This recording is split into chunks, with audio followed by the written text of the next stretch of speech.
बघा हे आपण वाटेत घेतलेलं आहे आपल्याला खायला आणि सूप प्यायला. बघा पिवळं पायासूप, बकराचं पायासूप बनवलेलं आहे. किती छान बघा दिसतंय. आणि आता त्याला हळूहळू जसं थंड होईल तसं ते घट्ट बनेल, म्हणजे ग्रेव्ही बनेल.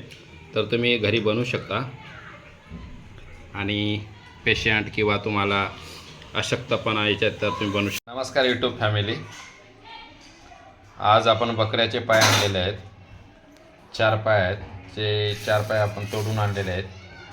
तर आपण आता ते बनवणार आहोत, पायासूप बनवणार आहोत. तर यामध्ये जे पायासूप आपण बनवतो, काही लोकांना किंवा व्यक्तींना माहीत नसतं की ते भाजून हे केलेले असतात, तोडलेले असतात. त्याच्यामुळे ते कडू लागतात. त्यामुळे आपण ते मिठाच्या पाण्यात धुणार आहोत. म्हणजे मिठाकडे आपण ते धुणार आहोत. म्हणजे जो कडवसपणा असतो तो निघून जातो आणि पायासूप टेस्टी असतं. तर हे खूप लोक बिना मिठाच्या पाण्यात धुता ते बनवतात, म्हणून ते कडवसपणा लागतो. तर लक्षात ठेवा, आपल्याला ते मिठाच्या पाण्यात धुवायचे आहेत. तर आपण आता मीठ टाकतोय आणि हे मिठाच्या पाण्यात आपण चोळून धुणार आहोत, म्हणजे एकदम साफ करणार आहोत. आता आपण पाणी टाकतोय.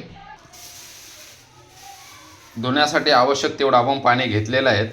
आता आपण हे एकदम क्लीन करणार आहोत पाण्यात, म्हणजे स्वच्छ धुणार आहोत. म्हणजे जो कडवसपणा आहे तो निघून जाईल आणि आपलं सूप कडू लागणार नाही. त्यासाठी आपल्याला हे पाय क्लीन धुवायचे आहेत. तर बघा आपण मीठ टाकलेलं आहे. मिठाच्या पाण्यात आपण एकदम साफ करणार आहोत. इथं एकदम क्लीन करणार आहोत, कारण आपल्याला पूर्ण याच्यातलं जे काळं आहे, ब्लॅक, ते पूर्ण काढायचं आहे. आणि तुम्ही कधी पायासूप बनवत असाल तर हे मिठाच्या पाण्यात धुवायचंच असतं, तर त्याला टेस्ट असते, नाहीतर कडू टेस्ट त्याला येते. तर तुम्ही स्वच्छ पाण्यात धुवून घ्यायचे आहेत. तर आपण हे स्वच्छ धुवून घेतलेले आहेत. आता आपण त्याची बनवण्याची पद्धत बघणार आहोत, म्हणजे रेसिपी बघणार आहोत पायासूपची. तर आपण एकदम सिंपल पद्धतीने आणि चवदार कशी होईल याकडे आपण लक्ष देणार आहोत. तर सूप खूपच टेस्टी होणार. बघा आपण सगळे पाय मिठाच्या पाण्याकडे स्वच्छ धुवून घेतलेले आहेत, बघू शकता. तर आता आपण पुढील रेसिपी करणार आहोत. तेल टाकतोय. तर 2 स्पून आपण तेल टाकणार आहोत.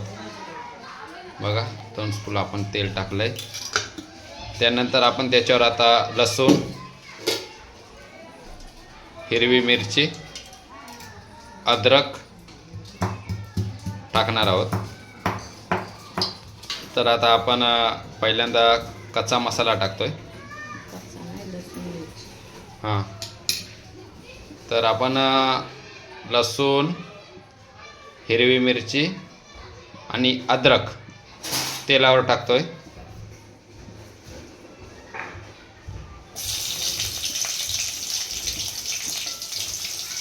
तर आपण थोडं त्याची पेस्ट, म्हणजे स्वाद पूर्ण तेलात करपून देऊ अगोदर.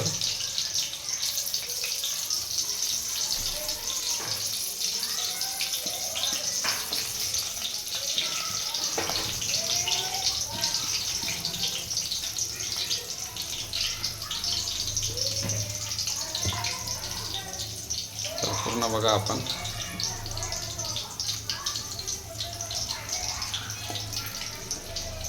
आता आपण कच्चा मसाला टाकतोय.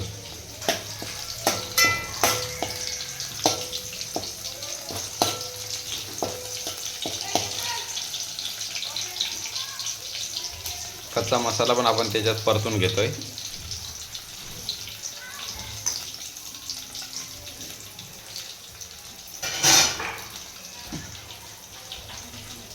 त्यानंतर आपण हळद पावडर त्याच्यात टाकणार आहोत.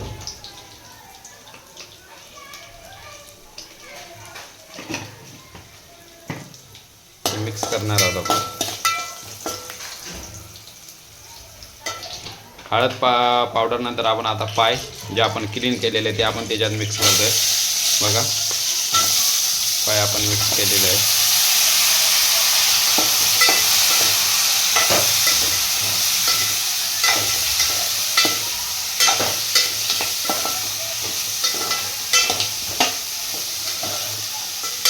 तर हे पूर्ण आपण मिक्स करणार आहोत आणि आपण आपल्या माणसांनुसार पाणी ठेवायचं आहे. तर तुमच्या घरात जेवढं माणसं असतील म्हणजे जास्तीत जास्त 6-7 माणसांसाठी, नाहीतर आपण गावभर जेवण नाही द्यायचं आपल्याला. तर आपण पाणी टाकतोय आता.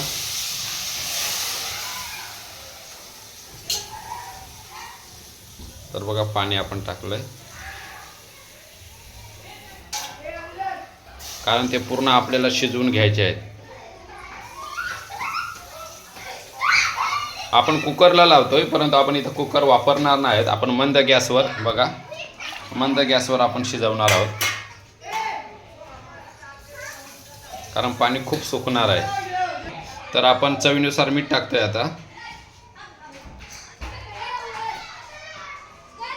आपल्याला 1 घंटा लागेल आता शिजवायला, कारण आपण हे कुकरला नाही लावलेलं. तर आपल्याला हा 1 घंटा लागेल. आता आपण याला वरती झाकण ठेवतोय. तर पूर्ण बघा मिक्स झालेला आहे. आपल्याला आपण फक्त हिरवी मिरचीचा वापर केलेला आहे आणि मसाला, खडा मसाला, त्याला कच्चा मसाला म्हणतात, आणि अद्रक आणि लसूण, तर हे आपण त्याच्यात वापरलेलं आहे, आणि नमक. तर आपण बघू, पूर्ण आता ग्रेव्ही होईल. जशी त्याला उकळी येईल तसं ते ग्रेव्ही होईल, आणि नंतर थंड झाल्यावर पूर्ण ग्रेव्ही होतं.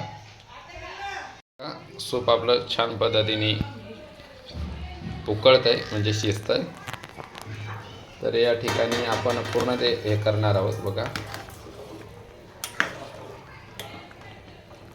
आपण हे नॉर्मल पद्धतीने बनवलेलं आहे. तर हे आपण पूर्ण त्याला हे पीस पूर्ण शिजवून घेणार आहोत. तर बघा किती छान उकळे आलेले आहे, आणि स्मेल पण खूप छान येतोय.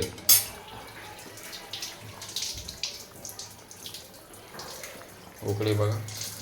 आपला पाया सूप एकदम नॉर्मल तयार आहे. आपण काही त्याच्यात मसाले किंवा मिरची किंवा इतर मसाले मिक्स न केलेलं आपण नॉर्मल पाया सूप तयार केलेलं आहे. बघा किती छान जस्ट उकळलेलं आहे. तर अशा पद्धतीने तुम्ही पाया सूप घरी बनवू शकता. आपण पीस बघूया. बघा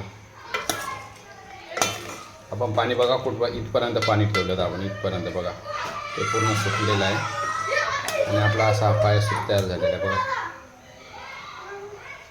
खूप छान पद्धतीने पाया सूप तयार झालेला आहे. तर अशा पद्धतीने आपण घरी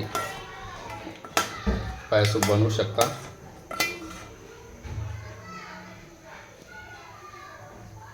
तर बघा हे आपलं